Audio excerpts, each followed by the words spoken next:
Hey everyone, Kirk here with booktales.org, and today I'm going to show you how to implement a story about Julia Child into a speech, or even just to give a speech about Julia Child.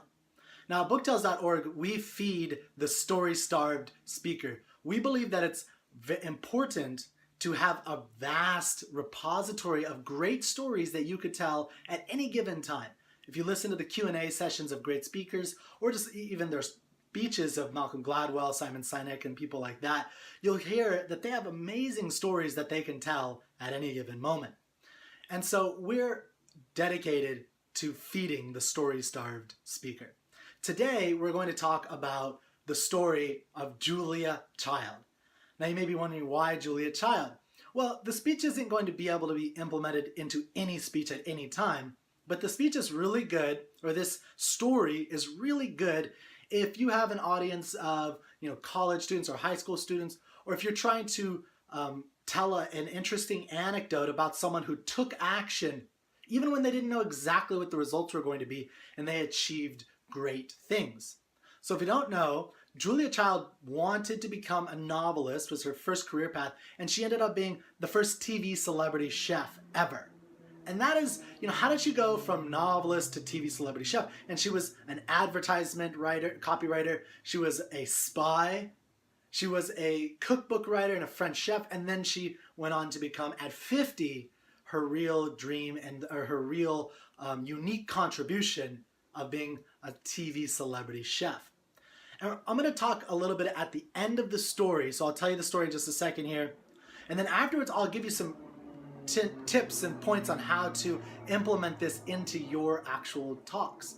And because there's a lot of different ways you could do this. You can simply just give it almost exactly like we have. If you go to booktales.org, you can download a copy of this particular story, and you could do it exactly the way we've already written it.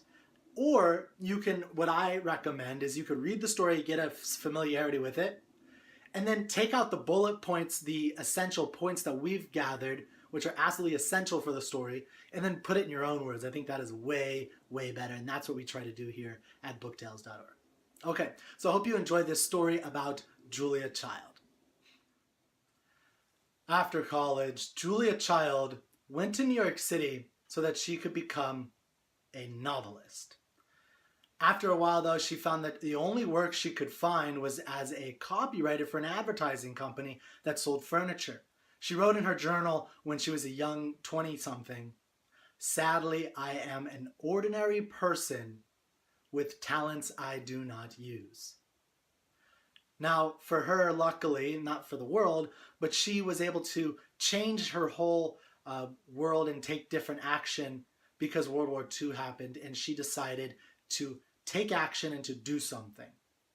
So she joined the military. She tried to join the military, but she was too tall. She was 6'2", too tall for a woman to join the military. So what she did was she went for the Office of Strategic Services, the OSS. She was very intelligent, so she got a job, and quickly she rose up to be basically the personal secretary to the top guy in charge of the OSS. Now, one of Julia Child's jobs during the war was to take reams of data, tons and tons of data that was coming through Asia particularly, and take all this data and catalog it and make some sense of it for the people in charge. And this was a skill that she learned in the OSS. Now, after the war, she was stationed, or at the end of the war, she was stationed in Sri Lanka. And then when her term was up, she met a man by the name of Paul Cushing Child. Now, they, of course, got married, and he introduced her to the world of fine cooking. She absolutely fell in love with fine cooking. She then went and moved on to Paris with her new husband, and she enrolled in the very prestigious Le Cordon Bleu cooking school to learn French cooking. Now, she did this for a while, and there she met two women who were very interested in writing a cookbook. Now, remember, Julia Child wanted to be a novelist and a copywriter, but she was also an American. So they talked to her, and she took over the project, and she wrote with these two women the 734-page bestseller, Mastering the Art of French Cooking. Now, this bestseller is one of the greatest selling cookbooks of all time. It sets the standard. And she was able to utilize her novel writing skills, her writing skills in general. She was able to use her selling abilities because she was a copywriter in America, so she was able to sell the ideas in America. And then she was able to use the skills she learned at the OSS of gathering large amounts of data and putting it together in a uniform, sensical way. Now, after this, a few years later, she was in Boston, and because of the success of the book, she was invited onto a local public television show to teach the audience how to cook an omelet. Now, when she was there, she dropped an ingredient on the floor, picked it up, and said, remember, when you're alone in the kitchen, so who's going to know? She put the ingredient back in, and the audience fell in love with Julia Child, and she fell in love with hamming it up with the audience. If you've ever seen a Julia Child cooking show, it's full of whoops and pratfalls, and that's her signature way of doing things, and she really loved that. Now, what Julia Child was able to do with her career was go from this desire to write and to create novels, which was very nebulous and indefined, and she was able to bring it all the way to a completely different realm that she had never considered before. And what she ended up doing was creating her unique contribution. She took her passions and followed them by going to the Cordon Bleu cooking school. And she took her skills that she had developed at the OSS, at ad writing and as a novelist, and put it all together into a career that nobody else could have created. And one of the great things about this story is that to consider the idea that Julia Child was not the only cook of her time. There were thousands of cooks. She was not the only writer of her time, but she was one of the only cooks who could write well and who took the time and energy to write this big tome for an American audience. So she was the only one who was able to do all those things and, again, to bring her unique contribution. And that's how Julia Child went from novelist to ad writer to spy, cookbook writer, and then TV celebrity chef. Well, I hope you enjoyed this story. And one of the points of that story is, again, there's two important things to get out of that. One, Julia Child found her unique contribution that only she could do well. Again, there's other people who are cooks, there are other people who were writers, and there are other people who maybe wanted to be TV personalities, but she was the only one who was really good at integrating all of them into the first TV celebrity chef. And it's something that we can all take a lesson from. And if you're giving a talk to people who are interested in their careers or interested in changing their careers, or again, I think high school or college students are really, this is a great story for them, because what you're telling them is at the beginning of their, our careers, we aren't clear what the end is going to look like. And if we're open to being flexible, to changing, to improving, to pivoting, to, going different routes, but always keeping in mind the underlying passion that she's following, that she's not doing these things willy-nilly. She's following things that she really enjoys doing. The only possible exception would be initially at the OSS, it was a general desire to do good and to help the world in whatever way she could. But again, even that, and that's one of the reasons, that's one of the really helpful things about this story, even that has a very helpful point to it, because she gained a lot of skills from there that she could never have gained anywhere else. And that was, cataloging huge amounts of data that made her able to do that 734-page cookbook when no one else was able to do it, at least not the way she was able to do it.